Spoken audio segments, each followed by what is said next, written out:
sponsored intimidation, often violent, of Pakistani citizens protesting government actions in a legal and peaceful manner. We urge you to make a public appeal to this end and to raise these matters forcefully in your interactions with Pakistani government officials.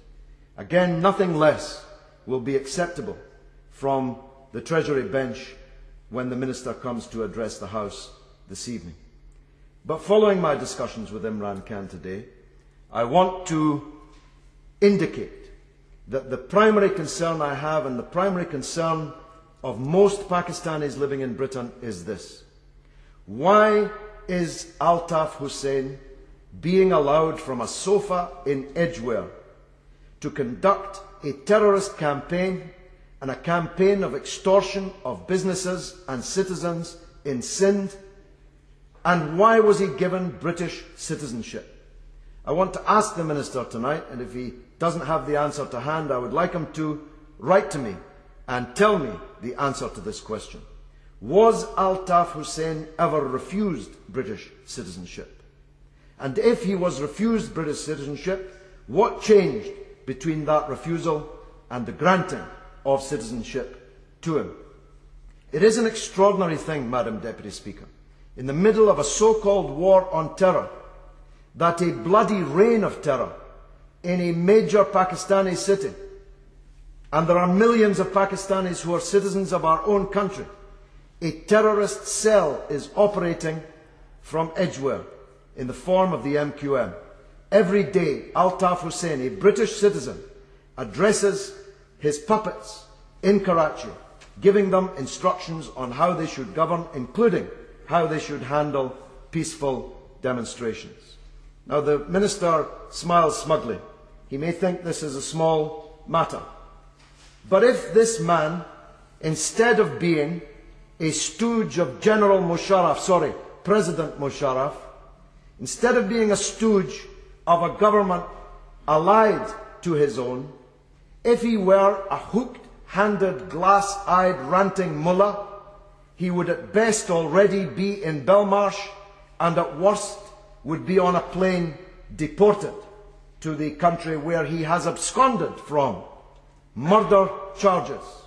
This man is the godfather of Sindh, the godfather of Karachi, living high on the hog from the extortion of the citizens of Karachi. I really don't know why the Minister finds this funny. This is a serious matter. And the question that must be answered is, how long will the British government tolerate this situation that's occurring under their noses?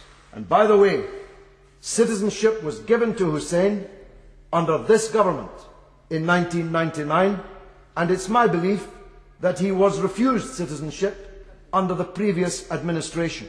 So I want to know why he was given citizenship and why he's being allowed to operate with impunity in this way.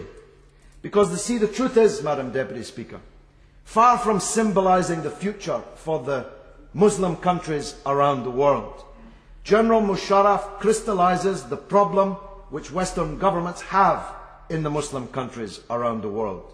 We tell people that we're invading countries in order to defend democracy and liberty, but we support dictators who crush democracy and liberty as long as they do it in concordance with Western policy on other matters.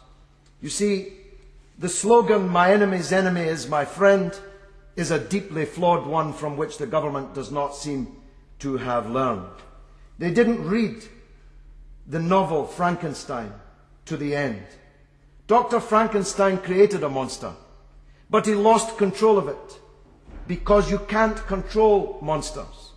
Across the border in Afghanistan, we helped to create the monster of jihadism and Islamist fundamentalism, which became Bin Laden, became the Taliban, on the principle that my enemy's enemy was my friend. But, Madam Deputy Speaker, as we're finding in Iraq, finding to some extent in Palestine, your enemy's enemy isn't always your friend. Sometimes your enemy's enemy is worse than your enemy. And by allying yourself with your enemy's enemy, making him your friend, you become complicit in the crimes that he commits. Nobody in the Muslim world can believe that this government is really interested in democracy and liberty in the Muslim world, so long as they're kissing Colonel Gaddafi in the tent at Sirte, the same Colonel Gaddafi who brought down the Lockerbie airliner, we were told, with the deaths of hundreds of people, the same Colonel Gaddafi who we said funded the IRA's bombing campaign in Britain through the 70s and the 80s, the same Colonel Gaddafi that we said shot down an English policewoman in a London square.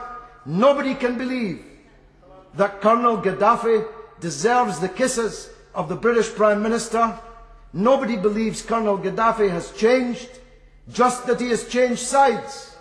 Nobody believes that General Busharraf really is the President of Pakistan, and to treat him as if he is the President of Pakistan is an insult to the hundreds of millions of Pakistanis living under the iron heel of his dictatorship, not to mention the Pakistanis living as citizens in Britain, many of whom have traditionally voted for the Minister's party. So I hope that he will bear that in mind when he answers this. General Busharraf is a tyrant who is about to fall. I urge this Minister not to do as the now Lord Owen did in backing the tyrant Shah of Persia until the last moments before he fell. It was because of Western support for tyrants like the Shah until the last moments that the radicalization of such as the Islamic Revolution in Iran took place. My last words are these, Madam Deputy Speaker. Pakistan is a nuclear power. After Busharraf falls, no one knows who will replace him, whose finger will be on the nuclear trigger in Pakistan once Busharraf falls. The government would be doing Britain the favour that Biden and others are doing America by intervening now to distance themselves from this tyrant and to help the democratic forces come back to power in Pakistan. Mr. Jeff Hume. Madam Deputy Speaker, could I begin by extending the normal courtesies of the House to the Honourable Member for Bethnal Green and Bow on securing tonight's debate, which he entitled The Restoration of Democracy in Pakistan. I'm sure that everyone, including I hope the Honourable Member, will join me in condemning the recent violence in Karachi and terrorist attacks in Pakistan which have killed and injured so many people. On behalf of the United Kingdom, I extend my sympathies and condolences to those affected. But as this House is aware, Pakistan is an important friend and ally of the United Kingdom. 60 years after independence, the bilateral relationship between Pakistan and this country is as close as it has ever been.